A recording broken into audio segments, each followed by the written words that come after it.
Hello, True Team. I hope you all are well. My name's Brandon Budd with Intellicents, and I'm here today to talk about your new benefit, which is really a focus towards financial planning.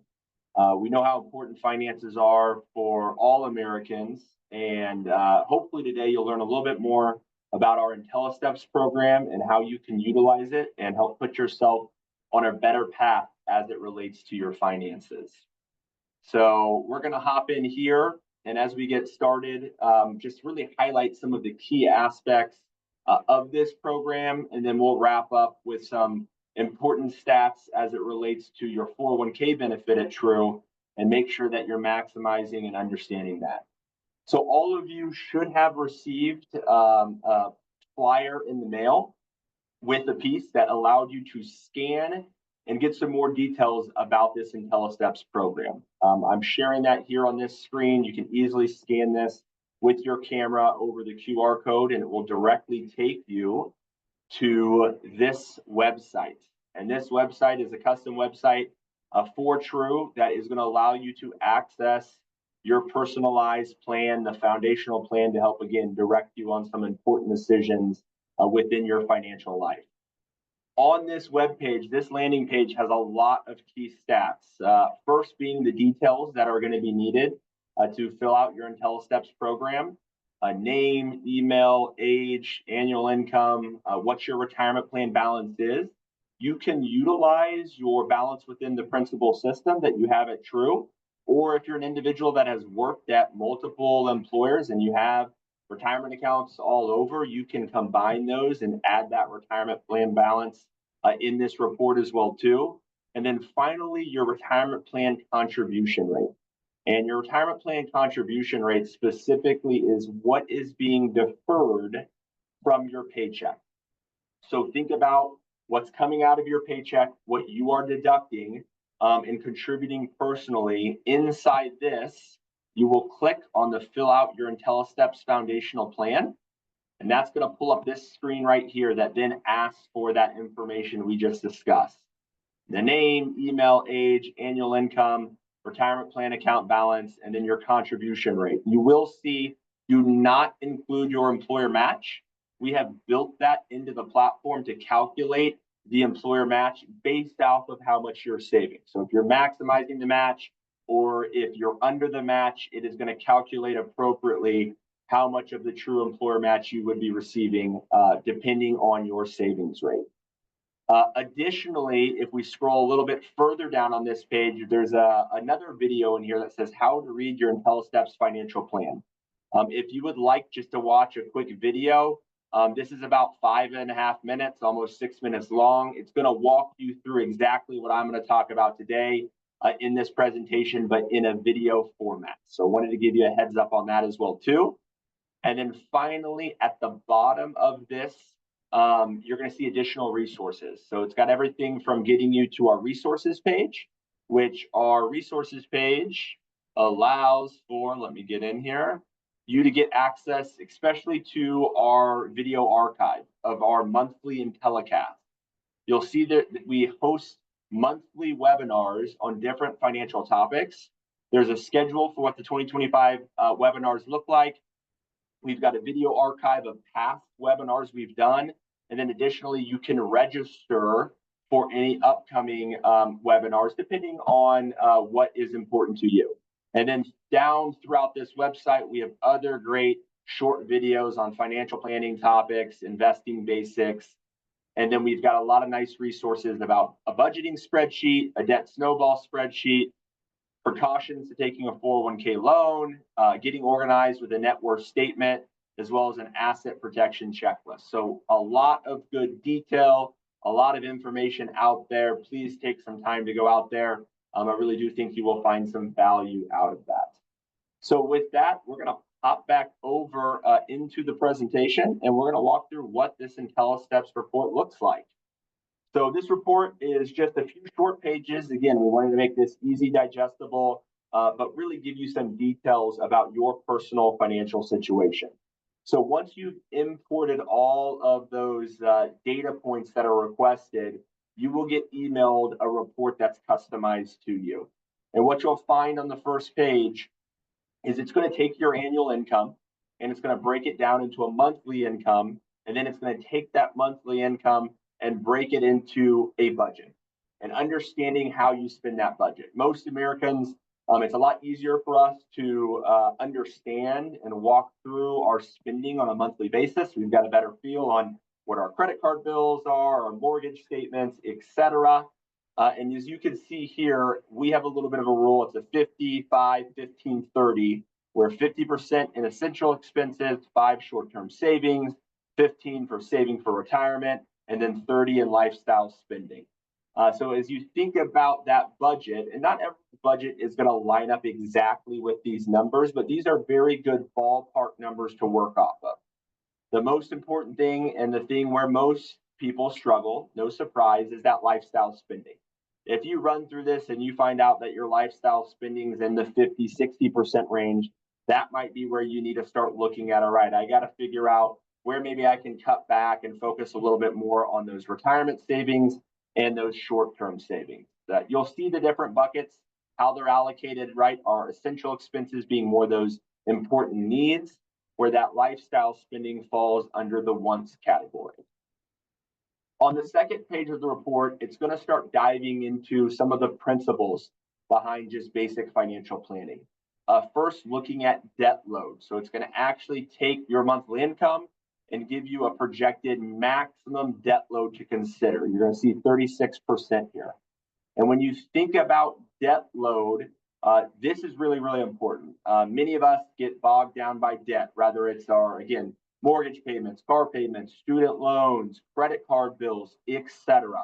So it's really, really important to start with the basics, manage your debt, understand what your debt levels are and what you can do better there. So organizing, prioritizing those debts, starting to build some basics of an emergency fund, which we're going to talk about further here in a second, continuing those contributions to your 401k plan. And then again, on our resources page that I showed you, you could access our debt snowball spreadsheet, put all your debts in there, and really put in a plan on how you're going to pay down that debt and the process of paying down that debt. Secondly is establishing an emergency fund. You saw in the last slide that I shared, we talked about a basic number, but long-term, your goal should be getting to around 3 to 6 months of an emergency fund. And really, again, that's taking that monthly income, it's giving you a ballpark number of where to get to, and then how to get there. We obviously, if we're starting at 0, which most of us do, start with small goals. Let's go $1,000, $5,000, building up again to those 3 to 6 months of expenses. And again, an emergency savings fund is for urgent, unplanned life events. We all know what those events are. It might be our roof starts to leak, our car breaks down. Whatever it might be, having an emergency fund and having some cash to be able to tap into when that happens is really, really important so that we don't get into higher levels of debt. We don't have to take loans from 401k programs. It, again, is just a basic principle from a financial planning standpoint. We always recommend setting this up as a separate account. Don't just say, I'm going to save this inside my checking or my savings account. Really, truly set up a separate account that is earmarked towards emergency savings, and you can just have monthly transfers that go into and feed that account and grow that account. Another important thing when you think about emergency savings fund, this should not be looked at the same way as your 401k, that you might be investing in the stock market to grow your money. An emergency savings fund, you really want to focus on security and liquidity because those unplanned life events can happen at any time. And we don't want to risk ourselves having to tap into money that possibly the stock market is down, right? It's just a different vehicle than what we do for retirement assets.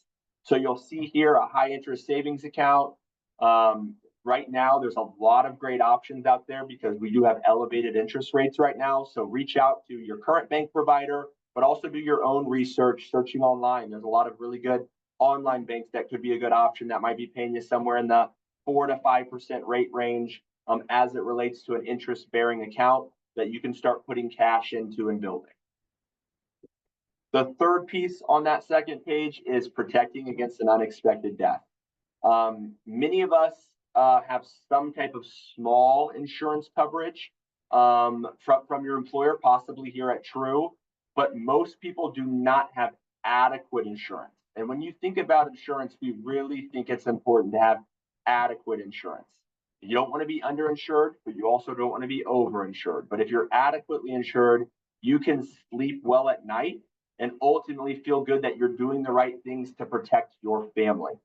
Everyone's situation, again, is going to be different here. If you're, a family that doesn't have children compared to a family that does have children, right? You have other expenses, other things to be thinking about from a protecting of your assets. But some of the key things from a consideration are covering outstanding debts, right? Those debts would be paying off a home, paying off cars. Maybe you want to fund children's college if something were to happen to you. Income replacement. Some families are single income families. So if you passed away and your spouse doesn't work, well, do you want them to continue to not work? Do you want to be able to supplement that income for them, or are they going to be needing to go back to work, right? And if you have children, how does that impact how the day-to-day, dropping those kids off, things like that. So just take a step back, think about those numbers. Some of those basic numbers you saw in the last slide were 5 to 10 times your income, but everyone's number is different based off of their personal situation. Additionally, life insurance also is a really great way from a tax efficiency standpoint to pass assets because of the tax-free nature of it. So there's a lot of value to basics of life insurance. And again, just make sure you're evaluating this. The last part of this report is planning for retirement, right? Getting into the nuts and bolts of where you are you on track for retirement? So we're going to take that annual income. We're going to give you different check-in points throughout at the top of this page. Hey, if you've reached X age, this is roughly the multiple of your income you want to shoot for. You'll see at about age 67, trying to get to around 10 times income is a pretty good estimate. Everyone's situation is going to be different. Some people might need closer to 7 times. Other people might need closer to 15 times income.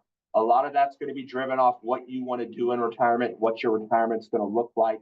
But this gives you a really good building blocks to see where you're at. And on the bottom of this, you're going to be notified, are you maximizing that true match? But then also a future out projection based off of some hypothetical assumptions, such as earnings and interest, savings rates, and so forth, where you might be when you get to retirement. So you'll see, for example, this person currently has $150,000. They're on track to have around $872,000. Based off of the data they've inputted, they might want closer to 1.28 million. That shows they have a gap or a shortfall of about $408,000.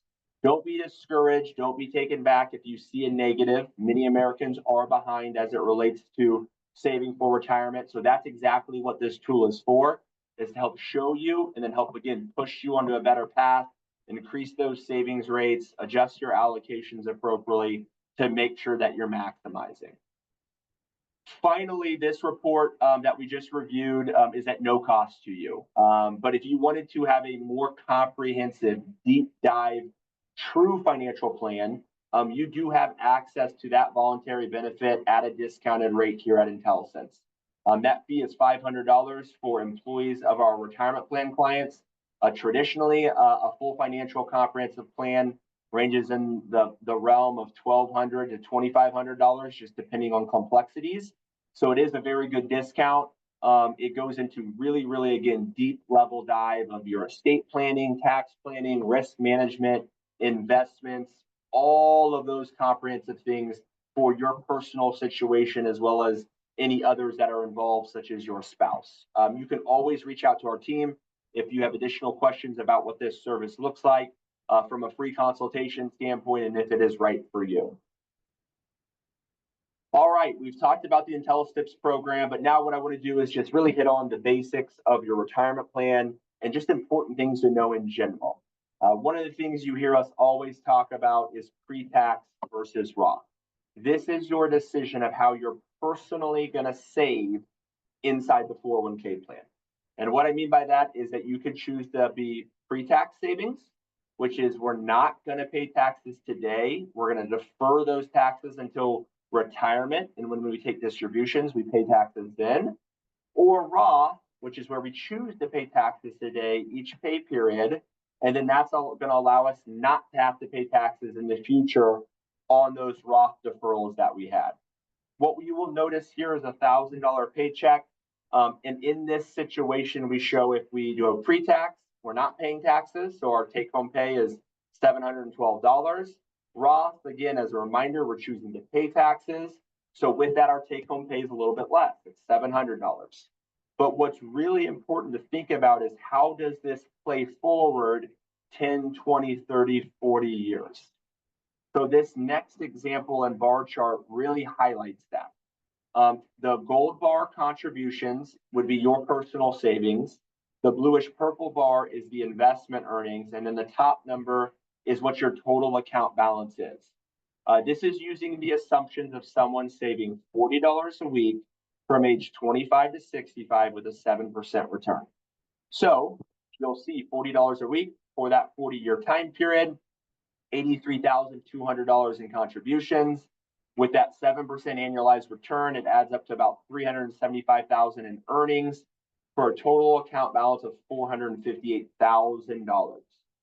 Well, let's take what we just learned on the last slide. If we chose to do pre-tax, which is a reminder is we choose not to pay taxes now, but we're going to pay them taxes later. Well, if we did $40 a week pre-tax, we chose not to pay taxes on $83,200 in contributions, defer taxes on the $375,000 in investment earnings. We now have a total account balance of $458,000. When we start taking distributions out each year, we are going to pay taxes associated to that. So we will pay our taxes on that entire $458,000. Now, if we use this example and flipped it to Roth, and we chose to pay taxes on that $40 every week, we pay taxes on those $83,200 in contributions. We get $375,000 of tax-free growth. We now have $458,000 of tax-free money. This looks so powerful because it is a 40-year time horizon. So if you're in your 20s or your 30s, we highly recommend utilizing the Roth and building some of those tax-free dollars via Roth. We still have plenty of people in their 40s and 50s that utilize Roth as well too, but it starts to become more of a personal picture. Does it make sense for you based off of all of your other savings and your outside assets? So please, again, reach out to our team, reach out to the principal team. Happy to give you some direction on that, but wanted to give you some basics on that pre-tax and Roth decision. All right. One of the most important things that everyone I hope is aware of, but if not, you are now, it is maximizing the great benefit you have from True for your 401k.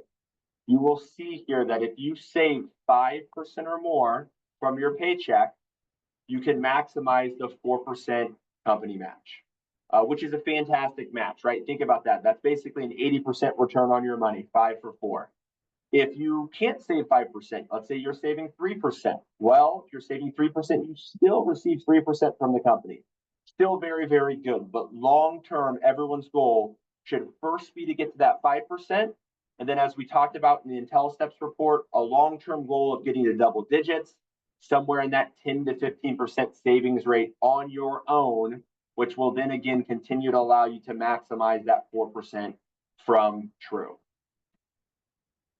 Now, investments can be very, very confusing, but the great news is we've simplified the structure of your investments to make it easy for you.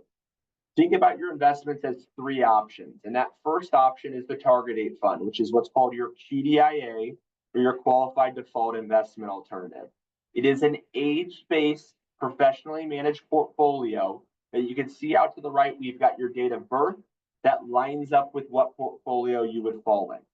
The younger that you are, the more aggressive the portfolio is going to be, right? Because the longer you have to retirement, the higher exposure to equities and stocks you will have. As you gradually get older and further down in your career, that equity exposure will slowly start to taper off. And you'll become more moderate to moderately conservative, possibly. So going from something like 90, 95% in equity exposure to then 80, 70, 60, 50% in equity exposure. But even when you reach retirement, it will still be somewhat of a balanced portfolio. And you will have equity exposure because We need equity exposure, one, to grow our account, to protect us from longevity, living longer in retirement, and as well to protect us from inflation, making sure our purchasing power continues to stay strong. Now, if that option isn't right for you, if you're someone that says, I don't want to get more conservative, I like to be aggressive, or I like to be moderate, whatever it might be, but I need help. I need help building that portfolio.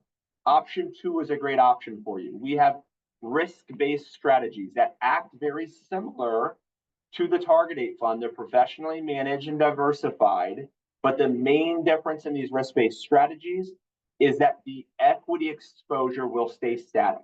It will not automatically and gradually get more conservative for you.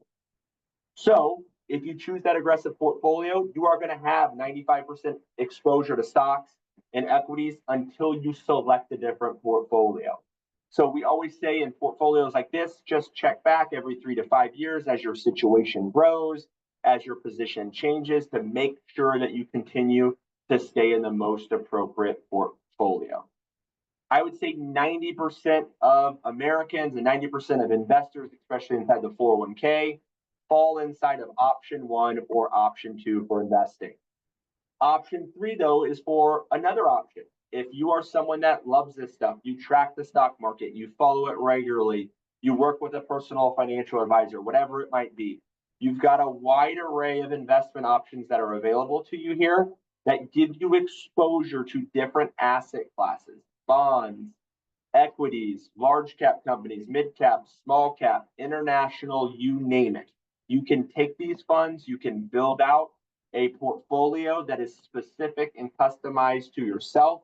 Again, if you do this, do make sure that you continue to rebalance and that you check back in on this to make sure that it continues to stay appropriate based off of what you have selected. Now, if you're someone that has not been out to Principal, or just as a reminder, these are 3 different ways to access your 401k at Principal. On the left-hand side, you can just go to principal.com or scroll over this QR code. We'll take you to the web-based version if you're on a computer. If you're someone that likes to talk over the phone, they have a great 800 number as well here too that you can call their call center and access your account and ask questions via that as well too. And then finally, they also have a mobile app. So if you're a mobile app user, you can download this on your mobile app store. Also, again, a very good app, a way to check in on your account, make changes, very similar to the web-based version. Now, there's been some volatility to start the year here in 2025. So we also just want to remind people that 401k and saving for retirement is long-term investing. So we need to stay disciplined and not make rash emotional decisions. And that's really, really hard when you're putting money into an account and you see it going up and down. But investing is a market cycle, and there will be time periods when we see our account go way up, and we'll see time periods when we do see our account value go down. And depending on that allocation of our dollars, how much stock exposure we have, we might see more of that going up and more of that going down as we look at specifically the way that we're invested. But we need to just stay focused. Instead of trying to time the market, it's really important to understand what wins is time in the market and continuing to invest, save, and contribute.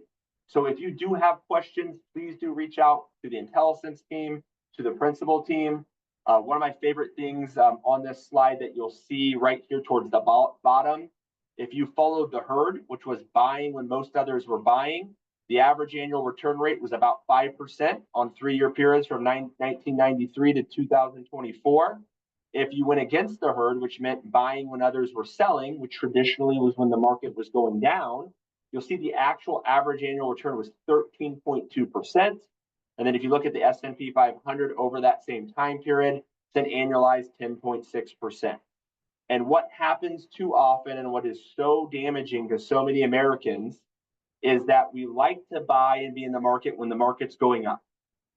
But when the market starts going down, that panic, that worry starts to set in, and we make that emotional decision to get out of the market. And then many times the timing of that can be really, really poor. And when the market rebounds, we do not participate and we do not give back any of those losses that were incurred. So again, before you make any massive decisions or changes to your investments, always contact a professional like our team, principal, or someone that you trust to make sure that you feel very comfortable and have your questions answered. And then finally, another slide that really highlights this, that timing of the market, is this shows a staying invested over a long period of time. This is from 2005 to 2024, a 20-year market, which again, for anyone that's in the working career world, most of us have a 40+ year working time horizon. You might be closer to the end of that, but still thinking about that long time horizon. If you stayed invested that entire time period, your money from a $10,000 investment grew to $717,000.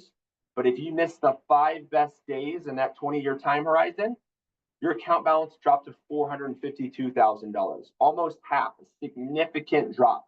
And if you take that out further, you'll see 10 days, 15 days, 25 days. If you miss the wrong days inside the market, it has a very, very detrimental impact on your account balance. And something to be aware of is that the stock market just isn't always going up, isn't always going down. It's day after day, ups and downs. So many times in the time periods when things are not going well, we then have a really, really good day in the stock market that is really, really important to continue to be invested and participate in. So just remember those factors. You don't have to be an expert as it relates to the market and what happens with the market. Make sure that you're just making smart decisions and that you're getting in contact with us or another individual when you're thinking about making any personal changes. So as we wrap up, I've got to close out. Our compliance team requires this in the financial industry for some disclosures here that you'll see on this page. But I want to thank all of you for your time, for your attention. I hope you pick something up on the great new benefit with the Intellisteps personalized plan report. Please utilize that not only today, but as you go forward in the future as well too, and you're working on your finances. And then additionally, I hope that you're able to get a little bit more information about just some of the basics, maximizing the great match you have here at True, just understanding pre-tax versus Roth, how to invest those dollars in the different options and portfolios that are inside your account. And then again, just making smart long-term investing decisions as it relates to the market. Thank you again. Please reach out to us here at Intellicents or Principal or your HR team at True if you have any additional questions. And I hope everyone has a great week. Take care.